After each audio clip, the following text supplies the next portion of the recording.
When you sit cross-legged in a chair, does it look like your knee is way up by your ear instead of being down nice and relaxed? If so, and double check sides for discrepancy. So if your knee's way up here, chances are you've got tight external hip rotation.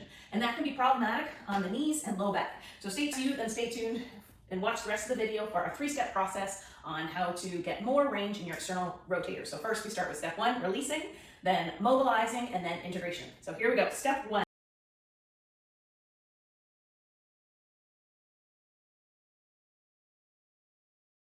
So for step 1, we're going to release both the glutes and the TFL. So watch the video and I'll take you through how to hit the glutes. So when I'm sitting down, what I want you to do is you're going to be working in and around this area here and a little bit laterally into that meaty tissue. So again, we're using that softball. Some people prefer the lacrosse ball. I like the softball, that you choose which object you want. Again, a little lateral forward motion, little tiny circles, playing around with hitting those glutes. You can start from a seated upright position like I am, and then you can go down to hit more the top of the glute, in through this area here. You can even turn a little bit laterally, whichever is going to feel the best for you, getting that tight.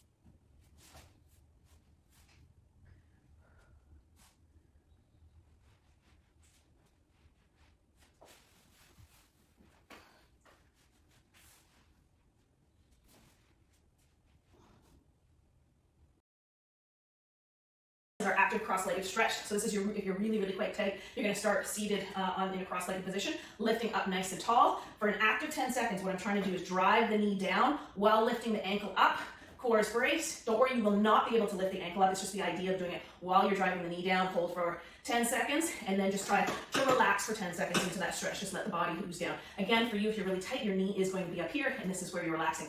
And again, this is probably more realistic of what it would look like. I'm driving the knee down while trying to lift the ankle up when I do my active. So again, I'm active for 10 seconds, trying to push my joint into the range where I'm wanting it to go, and then I relax into that stretch. And you'll find that throughout you're doing 5 reps of 5 to 10 seconds on, 5 to 10 seconds off. You might see a little bit of an increase in motion by the time when you do your relaxes. So make sure you do on both sides. If you've got one side tighter than the other, make sure you repeat on.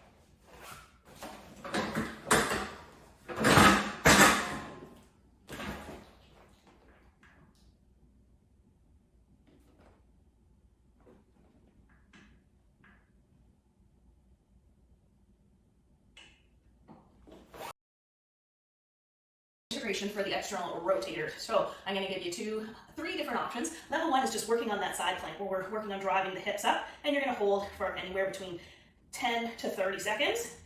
Level 2 would be bottom knee is bent, and what we're going to do is we're going to lift up that top leg, and you're actually going to externally rotate that top hip. So I'm thinking here's knee facing forward. When I externally rotate, I'm going to externally rotate, and I'm driving my bottom knee in. I'm trying to keep a nice straight line, and I'm going to hold for 10 seconds while I'm holding up here. 3, 2, 1, and then I release the toe back forward. And again, I'm going to externally rotate. At the same time, I'm kind of trying to externally rotate that bottom leg to do the counter movement, holding for 5 to 10 seconds, and I'm going to go 5 sets of 5 to 10 seconds, and then I'm going to switch over to the other side. Now, switching over to the other side, I'm going to show you level 3 would be if we do both legs straight. So both legs are straight. Instead of a basic plank, I'm going to lift up that top leg, knee is facing forward, and then I'm going to externally rotate. So I'm trying to turn the knee up to the sky. You'll see my toe point up. 5, 4, 3, 2, 1. Knee turns back forward.